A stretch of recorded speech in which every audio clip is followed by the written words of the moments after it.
আমি আপনাদেরকে দেখাচ্ছি গ্রামের বাচ্চারা জ্বালা তুলতেছে।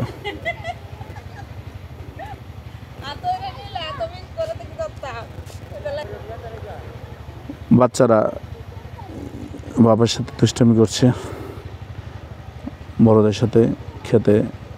কৃষকের ছেলেরা তো আসলে ওই কৃষিকাজ সম্বন্ধে জানবে, যারা শহরে হচ্ছে বড় তারা তো এই সবুজ প্রকৃতি সম্বন্ধে জানবে না।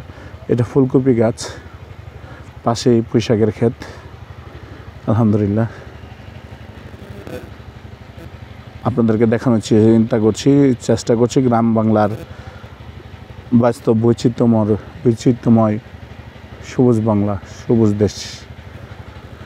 ধন্যবাদ সবাইকে যারা ভিডিওটি দেখছেন। সবুজ বাংলা একটু তুলে ধরার চেষ্টা করছি।